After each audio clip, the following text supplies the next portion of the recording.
సద్బుద్ధి ప్రాప్తిరస్తు అంటూ ఈ యువకుణ్ణి దీవిద్దామంటే మరీ అంత చిన్నపిల్లోడేమీ కాదు. పైగా మంచోడిలా కనిపిస్తున్నాడు.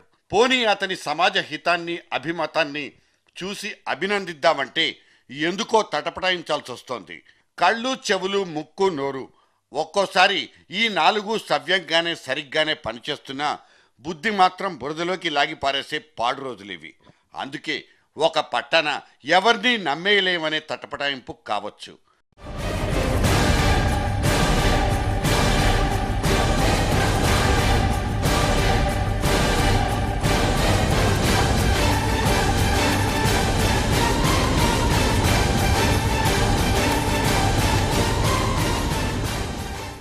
పాపం పవన్ కళ్యాణ్ ప్రైవేట్ వ్యక్తిగా ఎన్ని మాటలు చెప్పినా అతని సామాజిక చైతన్యాన్ని చూసి చప్పట్లు కొట్టేసి చాంకలు గుద్దేసుకునేవాళ్ళం.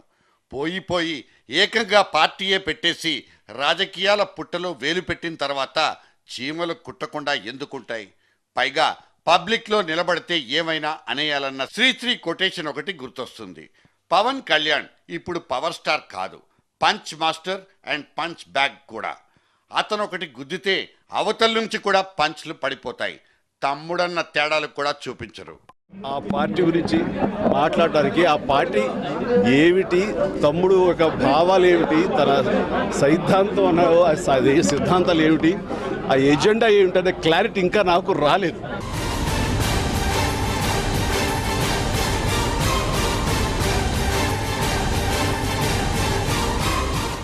జగన్మోహన్ రెడ్డి మీద విరుచుకుపడ్డ మరుక్షణమే టీవీలోళ్ళు రచ్చబండలు తెరిచేశారు. ఇంతకీ ఆయన జగన్ ఏమన్నాడు? ఆరోపణలు ఉన్నవాళ్లు అధికారాన్ని ఎలా కోరుకోగలరు? ఇది పవన్ బ్రదర్ నోటి నుంచి రాలిపడ్డ ఒకానొక ఆణిముత్యం.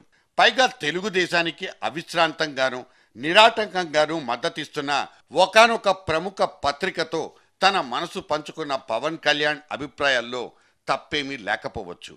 మరి ఆరోపణలు ఎదుర్కొంటున్న జగన్ అధికారానికి అనర్హుడైనప్పుడు ఆరోపణలు ఎంక్వైరీలు ఎదుర్కొంటున్న నరేంద్ర మోదీ మాత్రం ఎలా అర్హుడవుతాడన్న ఎద్దేవాలతో రచ్చబండలన్నీ పగిలిపోయాయి. నిజమే, ఇవేవి గుడ్డుకు పీకే ఈకలు కావు తప్పు పట్టడానికి.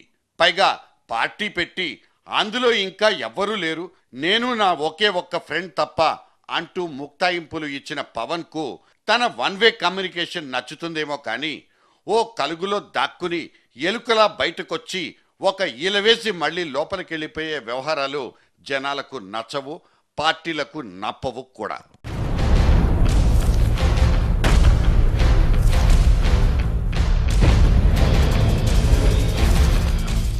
మనం ఇవాళ జనాల జాతకాలు చెప్పడానికో రాజకీయాల్లో ఉన్నోళ్ల మీద రాళ్లేయడానికో కాదు, నడుస్తున్న చరిత్ర నడవడికల మీద స్పష్టమైన అభిప్రాయాలతో రేపటి తరం నడతను తీర్చిదిద్దడానికేనన్న ప్రాథమిక విషయాల్ని పవన్ మర్చిపోతే ఎలా?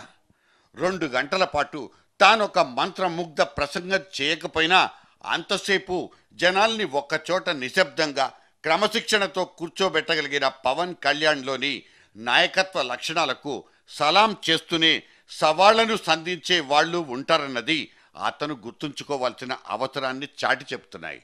ఒక పక్క వ్యాపారాలు చేసుకునే వాళ్లను ఎంపీలుగా ఎన్నుకుని సీమాంధ్రులు తప్పు చేశారంటూ చెప్తున్న పవన్ అటువంటి వ్యాపారాలు రియల్ ఎస్టేట్ల సామ్రాజ్యాలు నిర్వహించే వ్యక్తులకు ఎంపీ టిక్కెట్లిచ్చి మళ్లీ ప్రోత్సహించే పార్టీలకు నాయకులకు మద్దతెలా ఇస్తారన్న ప్రశ్నలకు జవాబులు చెప్పుకోగలగాలి. అంతేకాదు అటువంటి రియల్ ఎస్టేట్ వ్యాపారస్తుడి నీడలో అండదండలతో తన పార్టీ ఆవిర్భావ సంబరాల్ని బహిరంగ సమావేశాల్ని నిర్వహించారంటూ ఒకటే వార్తల పరంపర.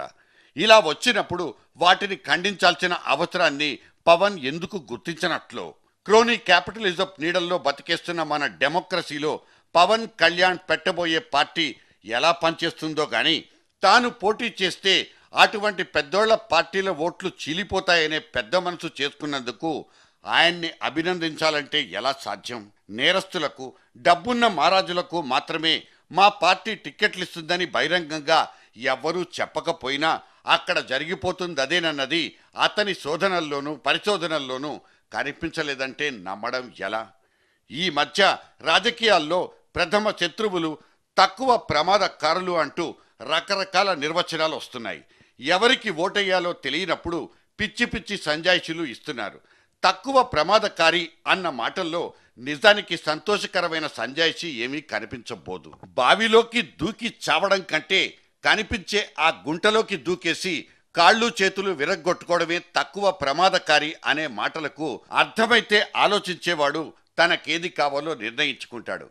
తన పరిస్థితులకు ఏది సవ్యమైందో అన్వయించుకుంటాడు కూడా. ఇంతకీ పవన్ ఫలానా వాళ్ళకే ఓటేయమని చెప్పలేదే అనే వాళ్ళకొక సూచన. కాంగ్రెస్ ఓడికి ఓటేయొద్దు, మోదీనే గెలిపించండి, నేను బీజేపీ కాదు, చంద్రబాబు మంచోడే, ఇన్ని మాటలు ఎవరికి ఓటేయాలో చెప్పడం లేదంటే ఎలా? పవన్ చెప్పాల్సింది చెప్తూనే ఉన్నాడు. ఫలానా వాళ్లకు ఓటేయొద్దనే మాటను చెప్పడానికో వెయ్యమని చెప్పడానికో పార్టీ పెట్టేయాల్సిన అత్యవసరాలు ఎందుకొచ్చాయో మనకు అర్థం కాదు. పోనీ పెట్టిన పార్టీ సరైన అభ్యర్థులు దొరకలేదనో సమయం సరిపోదనో అనుకుంటే దాన్ని పక్కన మడత పెట్టేసి ఉండొచ్చు. ఎన్నికలకు దూరంగా ఉన్నారని సరిపెట్టుకోవచ్చు. అయితే ఉడికి ఉడక్కుండా అర్థమయ్యి కాకుండా ఉండే అతి తెలివి ప్రసంగాలు ప్రయోజనాల్ని చేకూర్చే మాట అలా ఉంచి ప్రమాదాల్ని కూడా మూటగట్టుకొస్తాయన్నది పవనిజంలో చేర్చుకోవాల్సిన మొదటి పాఠమేమో. ఆలోచించుకోండి. ఆవేశం సరే, ఆలోచనలు సరే, ఆచరణాత్మకమైన కార్యాచరణ కొరవడితే మాత్రం అతను ఆశించే అద్భుతాలు మాత్రం ఏవీ జరగవు. అవకాశాలు రాక చాలామంది మంచివాళ్ళు అసమర్థులుగానే మిగిలిపోతారని మీ బోటి వాళ్ళను చూసే అంటుంటారేమో. అందుకే అన్నది సద్బుద్ధి ప్రాప్తిరస్తు.